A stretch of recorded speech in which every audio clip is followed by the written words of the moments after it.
Oke, silakan. Oke. Kasus 1. Seorang guru sangat memahami jika Rina, salah satu muridnya, berbakat dalam pidato dalam bahasa Inggris. Oh iya ya. Ia mendorong Rina untuk mengikuti perlombaan pidato dalam bahasa Inggris tingkat kabupaten. Namun, nampaknya Rina masih belum percaya diri. Bagaimanakah cara Anda dalam menanggapi ini? Ya. Begitu kasusnya, Pak Re. Oke, silakan Bu. Oke, kita mulai ya Ibu Aven. Saya Siap, Bu. sebagai coach, Ibu saya sebagai coach ya. coach, Pak Re sebagai pengamat. Selamat siang, Pak Pen. Selamat siang, Bu. Bagaimana persiapan perlombaan pidatonya, Nak? Sudah siap? Begini, Bu. Saya tidak ingin mengikuti kegiatan itu, Bu. Kenapa, Nak, tidak mau mengikuti? Saya masih belum percaya diri, Bu, untuk mengikuti kegiatan lomba pidato tersebut, Bu. Kenapa tidak percaya diri, Nak? Kan gini, Bu, waktu SD saya juga pernah terpilih untuk mengikuti lomba pidato. Tetapi di situ saya gagal, Bu. Saya nggak menang. Jadi semenjak itu saya nggak percaya diri lagi. Loh, padahal yang saya tahu, banyak kekuatan yang ada di dalam dirimu, Luna. Coba, Ibu tanya, apa kekuatan yang ada di dalam dirimu? Apa ya, Bu? Tapi kalau saya rasa, saya itu fasih, Bu, berbahasa Inggris. Ya, satu kekuatanmu fasih bahasa Inggris. Nah, kelebihan lainnya? Apa ya, Bu? Saya udah pernah juga sih, Bu, merancang pidato informatif, Bu. Nah, Rina, kamu sendiri sudah tahu kekuatanmu. Hanya kamu tidak percaya diri.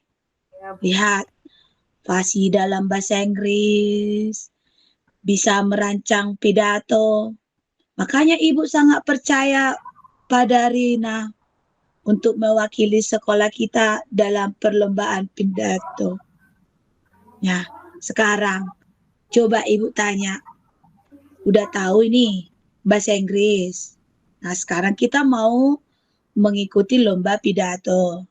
Coba, apa hal-hal yang sudah kamu ketahui tentang syarat-syarat dalam menyusun pidato? Setahu saya sih, Bu, kalau kita berpidato itu kita harus tahu keseluruhan isi dari pidatonya. Kemudian kita harus mampu mengungkapkannya atau harus memiliki kecakapan untuk menyampaikan isi dari pidato tersebut, Bu. Iya, betul sekali Rina. Itulah syarat pidato yang baik dan yang bagus. Jadi apalagi yang belum yang kamu kuasai? Kenapa tidak percaya diri, Nak? Gini, Bu, saya masih nggak percaya diri karena menurut saya kurang cakep dalam menyampaikan isi pidato itu, Bu. Oh iya ya, Nak. Kalau menurut saya, menyampaikan pidato itu agar pendengar berhasil atau pidato kita itu berhasil menghipnotis pendengar, kita harus memahami pidato itu. Kamu bisa berlatihnya, nak. Ya, salah satunya ya dengan cara mengasah kemampuanmu, berlatih lebih banyak lagi. Bagaimana, nak? Iya, Bu. Saya memang harus belajar lebih banyak lagi, terutama dalam penyampaian isi pidato tersebut, Bu. Nah, itulah ya, Rina. Nah, sekarang coba Ibu tanya, apalah sekarang kamu kan udah punya kekuatan, bisa buat pidato, fasih dalam bahasa Inggris. Nah, untuk mengembalikan rasa percaya dirimu itu, apa langkah yang akan kamu buat, Rina? Saya akan mencoba belajar lebih baik lagi, Bu. Bisa juga dengan mungkin menonton tutorial yang ada di YouTube, atau mungkin saya akan berlatih depan cermin kali ya, Bu ya? Ya, hmm, ya, sangat-sangat tepat sekali, nak. Kembalikan lagi rasa percaya dirimu dengan melakukan latihan yang lebih banyak lagi. Saya percaya, ya, Ibu yakin kamu pasti bisa. Hanya mungkin tidak biasa mengeksplor semua yang ada di dalam diri kamu. Nah, jadi bagaimana, Rina? Sudah yakin untuk mengikuti lomba pidato? Oke, Bu, setelah diskusi dengan Ibu, saya merasa yakin akan saya coba mengikutinya. Jadi saya sudah lega, Bu. Rasa percaya diri saya sudah mulai ada. Terima kasih, Bu, untuk diskusi kita hari ini, Bu. Iya, terima kasih, Rina. Yang penting maju. Kalah menang itu soal belakangan. Ya, nak ya? Oke, Oke, Bu. terima kasih, Terima nak. kasih, Bu. Selamat bertanding. Ya, Bu, doakan saya, Bu. Ya, nak. Baik, luar biasa sekali. Tepuk tangan dulu untuk kita bertiga. Ya, sungguh coach dan coach yang mantap ini, yang keren coachnya ya. Yang penting coachnya ya, karena yang kita lakukan adalah coach ya.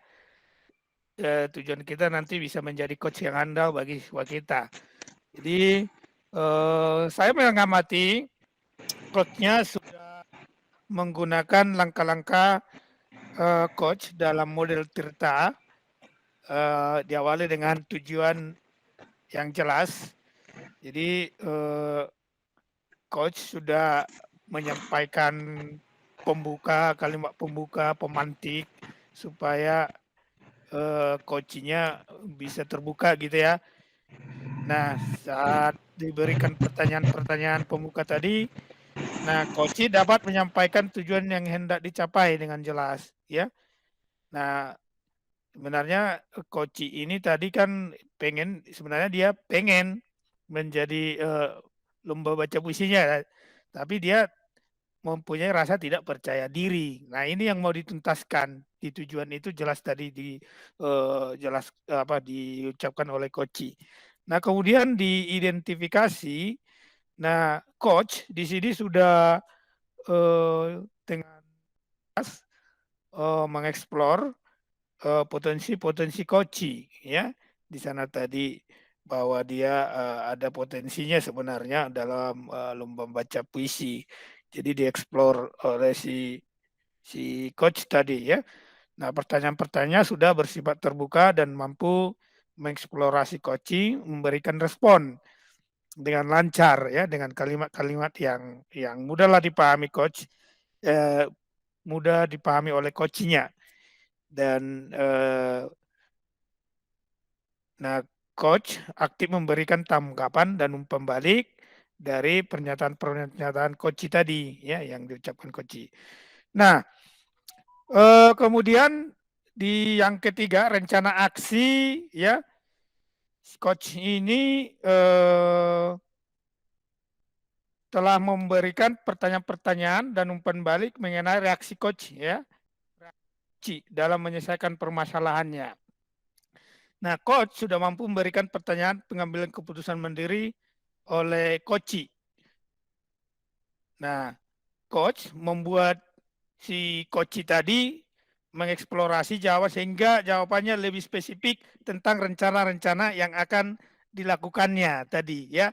Jadi rencana-rencana yang dilakukan oleh coach tadi dia spesifiknya dia akan belajar yang lebih baik katanya kan, akan berlatih di depan cermin ya. Jadi timbul apa namanya rencana-rencana yang ada dalam pikiran coach setelah si coach ini membuka wawasannya ya, membuka hatinya lah ya. Kemudian dia akan nanti belajar dari YouTube dan sumber-sumber lain gitu ya. Nah, tanggung jawab ya. Nah, si coach telah memberikan pertanyaan-pertanyaan dan umpan balik mengenai komitmen coach ke depan. Jadi jelas tadi ya. Nah, apa yang akan kau lakukan nantinya? Jadi gimana? Apakah kau akan rencanamu akan seperti apa kan gitu dia. Yang akan dieksekusi oleh si coach ya. Nah, coach mengarahkan coach membangun komitmen ya, sudah ada komitmennya. Si coach ini sudah berkomitmen akan mengikuti lomba ya. Gitulah kira-kira yang bisa saya lihat dari kegiatan coaching pada kasus yang pertama ini.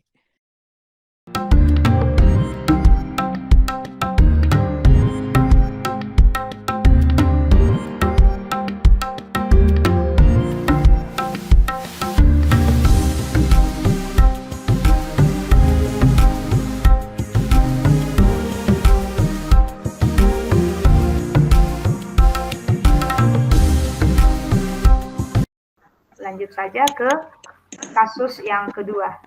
Oke, kasus kedua ya. Ya. Oke, saya sebagai pengamat ini ya, Nak. Ya, Bu. Ya, teman-teman. Ya, Bu. Terbawa suasana Oke. ya, Bu. Saya sebagai pengamat, Ibu Apen sebagai coach, dan Pak Rey sebagai coachee. Ya. Saya bacakan kasusnya ya. Seorang murid bercerita jika dia merasa diperlakukan tidak adil oleh seorang guru.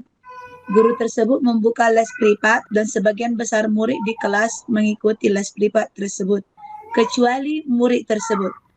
Murid tersebut merasa tidak nyaman ketika guru sering menyindir murid yang tidak mau ikut les privatnya. Bahkan, murid tersebut juga merasa bahwa nilai yang diberikan pun tidak adil. Para murid yang mengikuti les guru tersebut mendapatkan nilai yang lebih baik dari murid tersebut. Bagaimana cara menanggapi hal ini? Oke, saya langsung persilakan kepada Pak Reno. Halo Ibu Adventris, selamat pagi Bu. Selamat pagi, Nak. Apa kabar Bu? Kayaknya Ibu makin kece aja deh. Oke, kabar Ibu baik. Kamu apa kabar, Nak? Ya, gitulah Bu, sehat aja sih Bu. Oh iya Bu, Ibu lagi ada masuk ruang kelasnya Bu ya? Kebetulan jam pelajaran ini Ibu kosong. Ini kenapa ini, Nak? Bu, gimana ya Bu? Nggak enak juga ya ngomong sama Ayah. Ada nih sedikit Bu. Nggak enak juga Bu. Nggak enak di sini Bu. Bisa Bu di ngobrolnya di tempat Bu. Yang sepertinya ini masalah penting ya. Biar lebih aman, nyaman, rileks, sebaiknya kita mengobrol atau berdiskusi ini di ruang kreasi ya. Yuk kita ke ruang kreasi. Oke Bu. Jadi gini loh Bu. Itu loh Bu. Guru matematika kami, Ibu Linda. Ya. Gimana ya Bu, Ibu Linda ini ya Bu ya? eee, kalau menurut Ibu Linda ini gimana ya, Bu, ya? Emang kenapa kok bertanya seperti itu, Nak? Ini, Bu, saya rasa Ibu Linda ini nggak adil loh, Bu, sama saya. Hmm? Ini, Bu, masa di kelas itu kan Ibu Linda ini sering menyindir-nyindir kita, Bu. Ya, Kena juga. oke. Ah, kalau tadi dari yang kamu ceritakan sering menyindir. Jadi, apa yang bisa Ibu bantu untuk mengatasi masalahmu itu? Kemudian, ketika kita nanti sudah selesai berdiskusi, kira-kira apa sih tujuan akhirnya dari diskusi ini menurut kamu? Ini, Bu, saya ingin ngomong sama Bu Linda, Bu, karena kenapa beliau itu selalu menyindir-nyindir dan terus kenapa nilai matematika saya selalu rendah gitu, Bu, Oke, dibandingkan teman-teman yang lain. oke. Berarti kita mau cari solusi ya dari permasalahan yang sedang kamu hadapi sekarang gitu ya kira-kira ya? Iya, Bu. Oke. Tadi masih hanya sekilas Ibu dengar. Sekarang coba dulu ceritakan dulu memang bagaimana sebenarnya, terus perasaanmu bagaimana? Jadi gini, Bu, Bu Linda kan guru matematika kami. Ya, Ibu itu juga kan buka les privat matematika di rumahnya. Kebetulan kan saya nggak ikut. Jadi teman-teman yang lain pada ikut semua, banyak yang ikut. Terus saya lihat teman-teman yang lain yang pada ikut privat di rumah Ibu Linda itu nilainya bagus-bagus semua, Bu, di atas 80 semua. Lah kita yang nggak ikut privat ini ya nggak pernah dapat nilai 70 pun nggak pernah, Bu. Terus kita disindir-sindir beliau, kata beliau gini, inilah belajar matematika kalian ini nggak mau serius, nggak mau les privat, sudah gitu minatnya seperti itu, Bu. Padahal menurut saya udah berusaha untuk belajar matematika dan tugas-tugas saya udah selesai. oke. Berarti kalau Ibu tangkap ada dua ini persoalannya ya. Yang pertama itu rasa tidak nyaman karena disindir begitu ya. Iya, Bu. Yang kedua masalah nilai ini sepertinya ya, nilai lebih rendah dari teman-teman. Kira-kira seperti itu ya? Oh, Bu. Oke.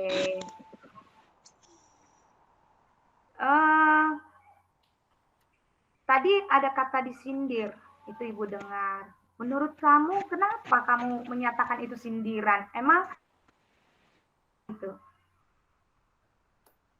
Iya, Bu. Sehingga kamu merasa itu sindiran. Iya, itu ibu itu bilang ini nilai kita ini yang rendah itu terus diingatkan gitu, Bu. Kok nggak bisa lagi naik katanya. Oke, berarti ada nilainya kok nggak naik, itulah karena nggak ikut les. Kira-kira seperti itu ya? Iya, Bu. Disampaikan Ibu tersebut. Nah, kira-kira kalau seperti itu, usaha apalah yang sudah kamu lakukan untuk mengatasi ketidaknyamanan itu kira-kira? Apa yang pernah kamu lakukan? Ya, kalau saya sih, Bu, udah berusaha sih belajar di rumah. Kemudian malam harinya juga sudah saya kerjakan tugas-tugasnya. Kemudian itu udah saya diskusi juga dengan teman-teman di kampung sama abang saya yang SMA. Oh, Itu. oke, berarti sudah disusun. Nah, sudah pernah didiskusikan dengan beliau, dengan ibu tersebut, atau dikonfirmasi? Aduh, Bu. Oh, mana? Itulah, Bu.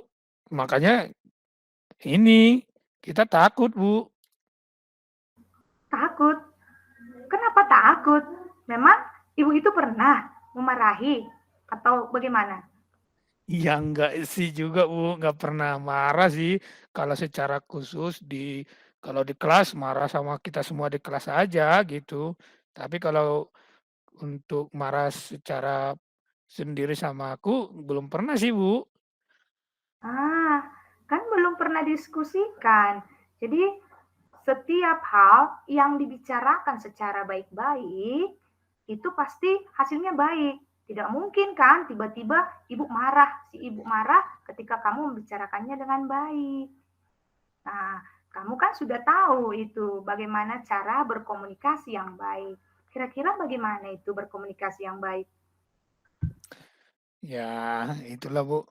Makanya saya, ngobrol dulu sama Ibu, kira-kira kalau Ibu marah tadi berarti Ibu Lindanya mungkin marah, tapi ini kan Ibu nggak marah, berarti seperti inilah, Bu, ya. Nanti kita ngomongkan juga sama Ibu, kita cari suasana yang tepat nanti, mungkin, pulang sekolah kali ya, Bu, ya? Kita, jumpai Ibu Lindanya langsung ya, Bu, ya? Ya. Jadi itulah rencanamu ya, menjumpai ibu itu nanti setelah pulang sekolah, kira-kira begitu. Nah, jadi memang seharusnya seperti itu. Kita harus konfirmasi dengan beliau.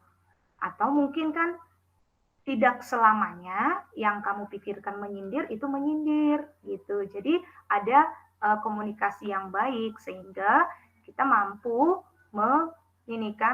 memberikan jalan untuk masalah kita dengan komunikasi. Nah, kalau seperti itu, berarti kapan ini rencananya ini mau dijumpai Ibu Linda? Iya, Bu, maunya secepatnya lah, Bu. Ini kan jadi, saya pikirkan terus, Bu, jadi nggak konsentrasi aku, belajar pun nggak apa, jadi kepikiran terus. Rencananya ini, Bu, ini habis pulang, sekolah lah nanti, Bu, saya akan, jumpai Ibu itu. Mm-mm. Itulah yang akan saya lakukan, Bu, langsung saya inilah, Bu, tanyakan gimana ini matematikanya, nilai saya. Kemudian belajar saya gimana, saya akan tanyakan langsung aja, Bu, ya. Iya. Nah, ingat ketika menanyakan tetap menggunakan bahasa yang baik dan komunikasi yang baik ya. Nah, kira-kira nanti ketika menjumpai Ibu Linda, kamu butuh bantuan nggak? Dengan siapa atau bagaimana? Ya, saya sendiri aja lah dulu, Bu. Dengan saran-saran Ibu, pasti bisalah saya lakukan nanti ya, Bu, ya. Iya, bagus. Nah, ternyata sebenarnya kamu sudah menemukan, berarti tinggal dijumpai Ibu Linda, kira-kira begitu ya. Oke. Ada lagi Iya. ini yang masih mengganjal di hati? Oh, enggak lagi, Bu. Itu aja lah, Bu. Ini udah mau les pulang aja lagi nih, Bu. Biar siap-siap saya jumpai Bu Lindanya, Bu, ya. Oke. Atau, nah, kalau dari diskusi ini, gimana kira-kira perasaannya? Sudah plong atau bagaimana? Ah, udah lega, Bu. Terima kasihlah atas Oke. masukan-masukan Ibu. Mulai sekarang Hmm, saya akan melakukan komunikasi yang baik dan ya. nggak usah sujud dulu ya, Bu, ya. Iya, Itu aja, betul. Bu. Oke. Oke, silahkan pulang. Tetap semangat ya, dan tetap jaga kesehatan ya. Iya, Hati-hati ketika pulang. iya. Tetap pakai masker ya, Bu, ya. Iya, tetap mengikuti prokes ya. Oke, Bu. Selamat siang, Bu. Selamat siang. Oke, terima kasih teman-teman dari praktek coaching tadi. Sungguh sudah melakukan proses model Tirta. Untuk tujuan tadi sangat jelas di pertanyaan dari coach, apa yang kamu inginkan dari hasil diskusi kita ini? Jadi dari sini sudah ada terdapat umpan balik apa yang akan kita dapatkan dari hasil pertemuan ini. Kemudian cara coach untuk mengidentifikasi juga dengan memberikan pertanyaan, apa yang membuatmu merasa tersindir? Akhirnya coaching dengan nyaman bercerita kepada coach apa yang membuat dia tidak nyaman. Jadi dari sini sudah dapat kita identifikasi apa masalahnya. Coach juga sudah bertanya usaha apa yang pernah kamu lakukan untuk mengatasi gangguan ini. Jadi dari sini juga diidentifikasi apa-apa saja usaha yang pernah dilakukan oleh coach untuk mengatasi masalahnya. Nah, di rencana aksi, coach sudah memberikan pertanyaan, pernah nggak kamu diskusikan ini dengan Ibu Linda? Jadi di sini coach memancing apa yang bisa diperbuat oleh coach untuk mengatasi masalahnya. Nah, dari sini kita tahu kalau coach tidak pernah karena ada rasa takut. Setelah dikasih penjelasan oleh coach, kalau komunikasi itu akan menciptakan kerjasama atau kolaboratif yang bagus. Akhirnya sang coach bisa menggali kalau coach tahu bagaimana berkomunikasi yang baik. Tanggung jawab. Akhirnya dari cara komunikasi yang dia tahu, coach bisa dengan lega atau dengan rasa nyaman akan menjumpai Ibu Linda itu untuk mengkomunikasikan masalahnya. Ya, demikianlah hasil pengimitan saya, Bapak Ibu.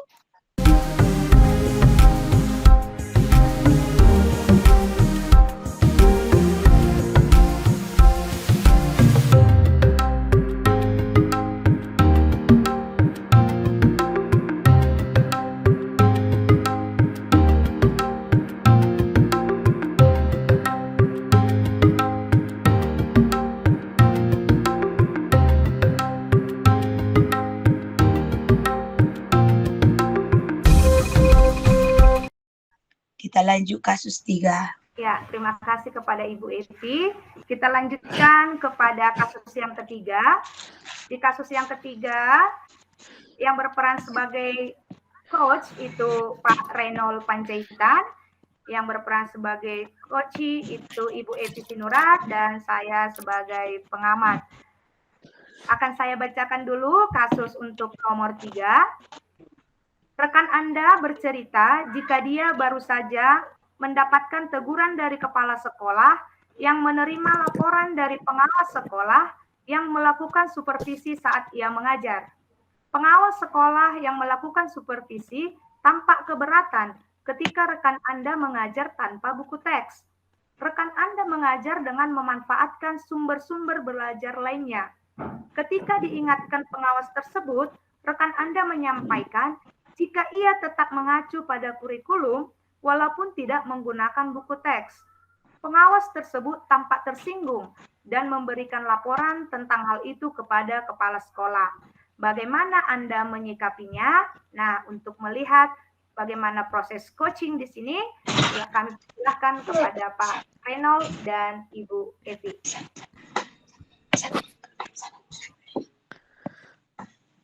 Halo Bu Evi, selamat pagi. Halo Pak Rey, selamat pagi juga Pak. Iya Bu Evi makin kece aja ya. Tapi akhir-akhir ini saya lihat Bu Evi ini agak murung. Gimana sih Bu? Biasa saja Pak. Ah, jangan bohong loh Bu. Ibu nggak biasanya seperti ini loh. Dari mulai semalam saya lihat Ibu Evi agak murung gitu. Saya lihat loh kemarin Ibu Evi baru keluar dari kantor Bapak Kepala Sekolah. Saya lihat Ibu Evi agak murung gitu. Pulang sekolah pun yang biasanya kita ngopi dulu sebelum pulang, Ibu nggak ikut, langsung pulang, murung gitu. Kenapa sih Bu?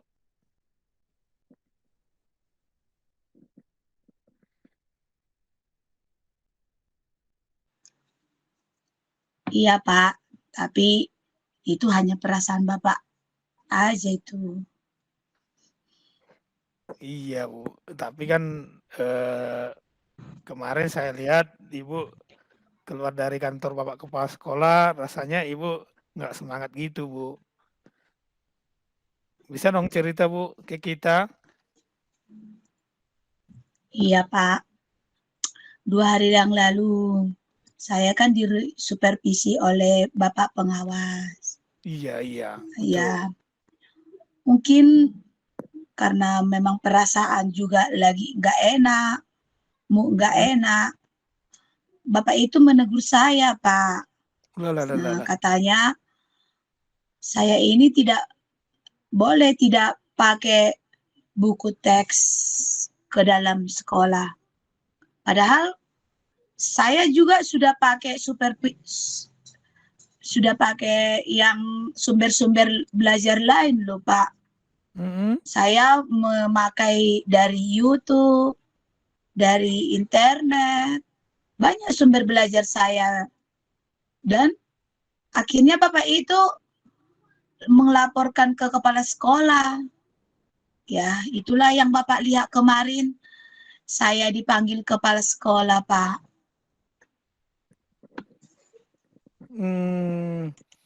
Gitu ya Bu ya.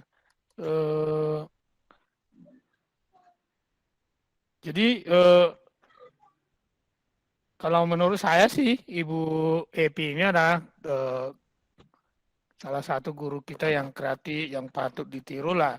Karena Ibu sudah melakukan inovasi di kelas. Jadi saat itu Bu, waktu Ibu udah ditegur Bapak pengawasnya, Ibu masih mempertahankan gaya mengajarnya seperti itu Bu, atau ada hal lain yang Ibu sampaikan ke beliau? Iya, Pak. Setelah Bapak itu menegur saya langsung sanggah. Pak, sumber belajar kan bukan hanya dari buku saja, tapi kan masih banyak sumber-sumber lainnya. Tapi itulah Pak, Bapak itu langsung ngadu ke kepala sekolah, dan kepala sekolah yang negur saya kemarin. Dan kepala sekolah juga kasih saran, memang harus pakai sumber belajar dari buku teks. Iya Bu. Ya, jadi saya rasa yang Ibu lakukan ini ya mungkin Ibu prinsipnya ya, karena sekarang ini kita lagi merdeka mengajar gitu ya. Jadi seolah-olah Ibu ini bisa mengusahakan atau mempergunakan sumber-sumber belajar lain gitu ya, sesuai dengan prinsip merdeka belajar gitu ya Bu ya. Saya rasa sih nggak masalah Bu, ya kreatif juga termasuk. Tapi ini loh Bu, jangan lupa juga kita bahwa dalam standar pembelajaran kita harus menggunakan buku teks ya sebagai sumber belajar kita. Karena dalam RPP Ibu juga ya mencantumkan sumber belajar buku teks itu, buku teks pembelajaran itu. Nah, buku itu kan sudah distandarkan oleh Kemdikbud. Nah, kalau kita merujuk lagi tuh ini Permendikbud nomor 8 tahun 2016, di sana kan jelas dikatakan bahwa buku teks pelajaran adalah sumber pembelajaran utama untuk mencapai kompetensi dasar. Jadi dalam hal ini, dalam hal penyampaian pembelajaran, kita harus ada buku teks utama kita, Bu. Dan poin-poin pembelajaran juga ada di sana. Nah, sumber lain itu sebagai pengaya gitu dia. Jadi kita walaupun Ibu sudah misalnya paham nih tentang kompetensi dasar, kemudian udah paham nih tentang materinya, tidak berarti Ibu tidak harus membawa buku. Ya, tapi kan ada kalanya kita nanti harus melihat poin-poinnya atau panduan-panduannya di dalam buku itu, Bu. Iya. Jadi bagaimana Bu dengan penjelasan saya? Apa yang bisa Ibu sampaikan terkait itu, Bu? Iya ya Pak ya. Iya, terima kasih ya Pak atas penjelasannya. Ya, meskipun banyak sumber belajar lain, memang harus kita acuannya tetap buku teks utama. Saya salah nih, sudah langsung menyanggah apa yang disarankan oleh Bapak pengawas kemarin.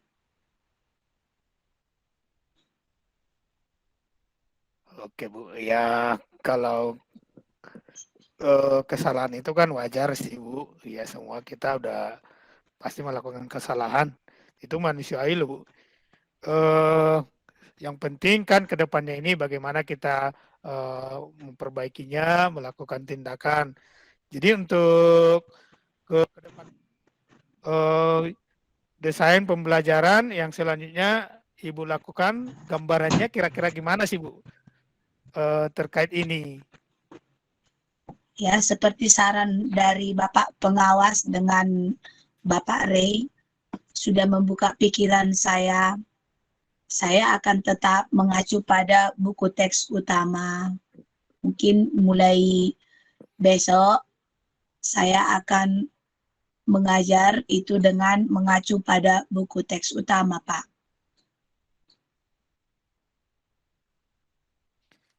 Wah, keren ini Bu Epi ya.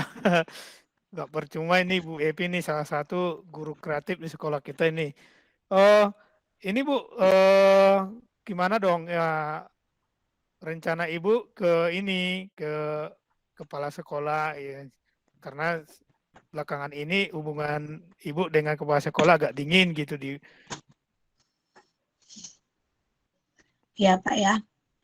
Ya, saya sudah menyadari kesalahan saya ya, Pak.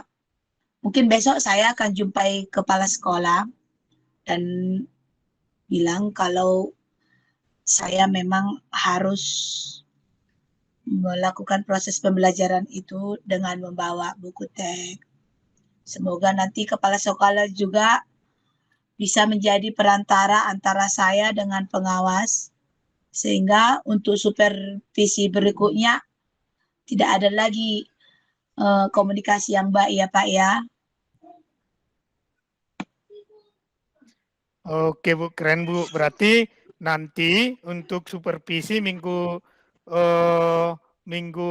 ini ya, minggu kedua bulan April ini, berarti Ibu udah melakukan hal yang baru lagi ya untuk dapat bisa dilihat Bapak pengawas untuk supervisi nanti ya. Kira-kira dalam supervisi nanti komitmen Ibu apa sih nanti? Pasti Pak, saya akan membawa buku teks ke kelas. Ya, kalau sudah 2-3 orang yang telah menyarankan kepada kita, ada baiknya kita belajar dari kesalahan ya Pak ya. Terima kasih sekali punya teman seperti Bapak. Tidak langsung menyudutkan. Kalau saya curhat ke teman lain, ya mungkin udah beda lagi persoalannya ya Pak ya. Iya Bu, keren Bu. Berarti Ibu makin mantap nih Bu. Artinya Ibu nanti buku teks utama, kemudian Ibu kan udah biasa nih mengambil sumber-sumber belajar lain, ya dari sumber-sumber YouTube misalnya, dari sumber digital lain. Berarti siswa di kelas makin asik lagi nanti ya proses pembelajarannya Ibu ya. Mudah-mudahan Pak. Oke Bu. Jadi semoga sukses ya Bu ya. Cepat nanti prosesnya berjalan dengan lancar. Oke Bu ya. Mari Bu kita pulang aja Bu. Ini udah siang nih ternyata. Dari pagi sampai siang kita ngobrol-ngobrol terus. Iya Pak. Terima kasih ya Pak. Oke Bu. Oke, terima kasih kepada Pak Ray dan Ibu Evi.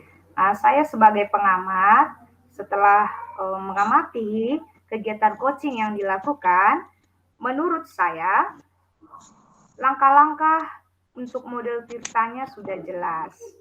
Ya, tujuannya jelas, terbukti dari mana? Dari pertanyaan yang menyampaikan sebenarnya tujuan coachingnya itu apa. Pertanyaan yang kenapa Bu, kok murung Ibu? Kira-kira seperti dari situ akan dapat tujuan dari coachingnya. Kemudian untuk proses identifikasi, jadi saya lihat coach-nya sudah memberikan pertanyaan-pertanyaan dan umpan balik ya yang mengarah pada identifikasi potensi coaching. Nah, contoh-contoh pertanyaannya menanyakan emang sumber belajarnya yang lain apa. Jadi coaching sudah menjawab bisa menggunakan YouTube. Jadi potensinya sudah digali. Ya, menggunakan YouTube, inovasi mengajarnya begini dan segala macam. Nah, kemudian ditanyakan gaya mengajarnya bagaimana, berarti mencari identifikasi. Kemudian untuk rencana aksi juga saya lihat itu sudah ada di dalam, terbukti dari pertanyaan, desain pembelajaran yang akan dilakukan apa, kira-kira seperti itu. Apakah masih tetap tidak menggunakan buku teks dan sebagainya. Jadi sudah tertera jelas di situ. Kemudian untuk tanggung jawab itu juga sudah ada dari pertanyaan-pertanyaan bagaimana nih rencana ke kepala sekolah atau untuk supervisi berikutnya bagaimana, apa komitmennya. Jadi itu menurut saya sudah jelas. Jadi langkah-langkah dari model Tirtanya sudah ada. Demikian yang bisa saya amati. Terima kasih.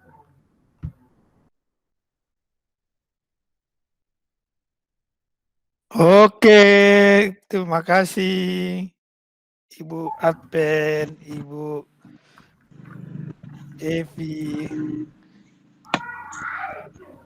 Jadi gimana selanjutnya? Kita tanyalah Bapak fasilitator kita. Kita bagaimana ini selanjutnya? Karena prosesnya kan sudah selesai.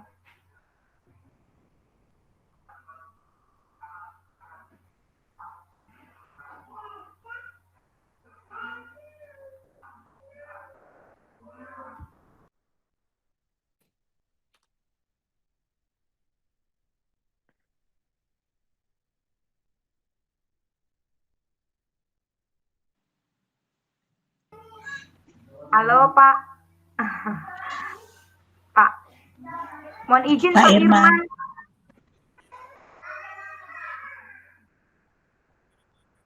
Pak Irman, mohon izin Pak.